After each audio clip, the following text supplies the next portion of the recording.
Before I start, I have to give you a weather report here from Adelaide in South Australia, and that is it's bloody hot.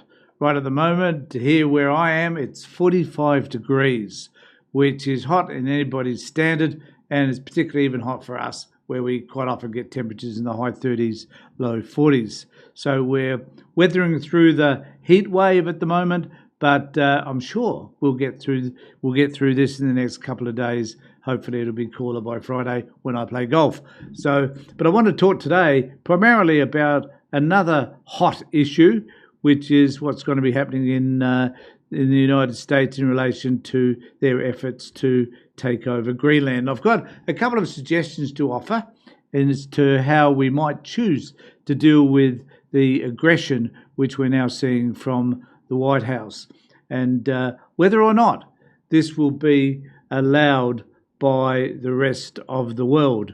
So I'm going to take us firstly to an article in the Sydney Morning Herald, which says the White House has escalated a clash with Europe over the fate of Greenland by declaring that military action is always an option to secure an objective, after 7 NATO leaders warned US President Donald Trump to drop his bid to take the Arctic territory. Donald Trump does not give a shit about NATO, Europe, or anyone else. In fact, what he really is attempting to do is to increase the landmass which is controlled and governed by the United States. He's looking for a 51st state, and I guess he expects that to be Greenland. The president and his team are discussing a range of options to pursue this important foreign policy goal, the White House said in a statement that directly countered remarks from leaders including British Prime Minister Keir Starmer and French President Emmanuel Macron issued earlier on Tuesday. And of course, utilising the US military is always an option at the Commander-in-Chief's disposal. The earlier statement from the 7 European leaders, later backed by Canadian Prime Minister Mark Carney, came while Macron was hosting leaders in Paris on Tuesday for talks on the future of Ukraine, another issue that has strained relations with the White House at times over the past year. Greenland belongs to its people. It is for Denmark and Greenland, and them only, to decide on matters concerning Denmark and Greenland, the leaders of France, Germany, Italy, Poland, Spain, and the United Kingdom and Denmark said, after days of growing concern at Trump's public claim that he wanted control of Greenland for security reasons. Trump made his latest remarks about Greenland earlier this week after his intervention in Venezuela, heightening a clash with his NATO allies over security, despite signs of unity between them on Ukraine. And I think what we need to be mindful of here is that the United States is a rogue nation and that we need to treat it as such. So my suggestion to the rest of the world, because I'm sure the rest of the world watches my videos and realise that I'm an expert in this area, and will heed what it is that I have to say because of its importance and its significance. But really what I'm wondering about is what would happen if the rest of the world got together, that is, I guess, Europe, including the UK, and China and Asian countries and Australia, all got together and decided that they were going to sanction the United States. So they were going to limit access that the United States wishes to have to the things that matter to it, and that is goods, products and services that are offered elsewhere outside the US. And how would the oligarchs respond if they discovered also that the money that they hold overseas, which would amount, I would imagine, without any research, but would imagine would amount to trillions of dollars, how would they respond if countries withheld their access to that money?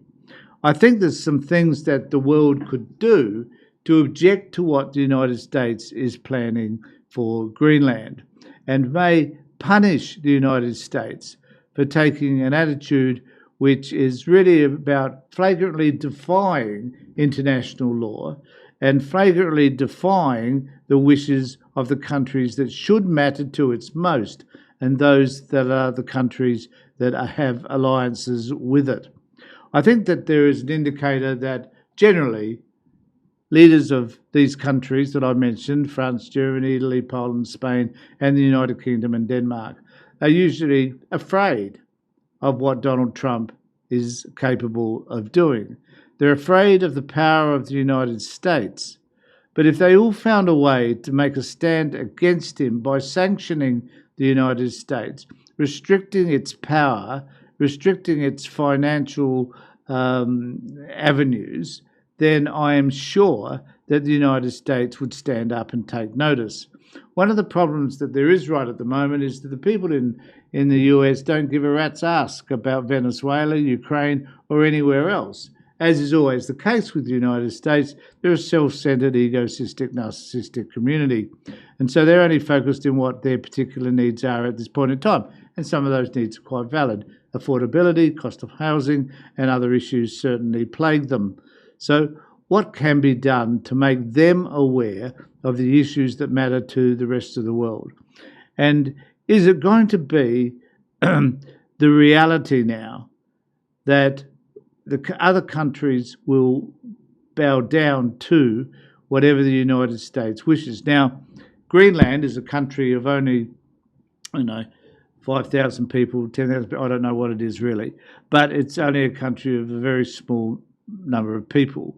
But it is a country that belongs to Denmark. And we also need to note right at this moment that there are some 6,000 troops from the United States in Greenland. In fact, it wouldn't take much effort from the United States to request that there be more troops in Greenland if desired. There was a time, in fact, when Greenland had 16 US sites there. They have now only got one. Who can blame anybody for that but the United States themselves? The claim that Greenland, for some particular reason, sits on the same scale as their raid on Venezuela is totally untrue and unfounded. Greenland and Denmark do not offer a threat to the United States at all. But are we as a world, the world community, going to sit back and allow the United States to do whatever it is that they do? No, we shouldn't. We should make a stand. And, the reality is, and it's a bit like, I think, Nazis taking over Poland at the beginning of World War II, was that everybody sat back and said they won't go any further. The problem here is that the United States will go further than just Greenland. And heaven forbid if they try and find a way to take over countries like Canada. But prior to all of that, there are all the South American countries that they also may wish to include and capture in this particular effort to be able to increase the size of the United States. And then there's this argument, of course, as to whether or not they'll be able to change what's happened in Venezuela. And if it is just about the oil, how long will it take for them to rebuild the fractured structures that is the oil industry, so-called, in Venezuela? The arguments are that it will take years to do just that. However, Trump, with his small brain and his sycophants who sit around and agree on everything that he says, may find that it is not going to be as easy to do what he asked others to do, as he asked the military to do, to raid other countries and to take them over. Will NATO respond? Will NATO, in effect, be dead? My argument is NATO is dead as it stands right at the moment, and we just need to call it something else, the European alliance perhaps. But in fact, the United States can no longer be relied on as a partner anywhere in the world. And the best way to deal with that is to find ways to sanction them, to cut the wealth that goes into the United States, the wealth they hold around the world, and ensure that the products that they need to survive are limited. Let me know what you think in the comment section below. Please remember to subscribe to my video, ring the bell for further notifications. If you've got any other ideas how to curtail the United States in this particular area, please let me know.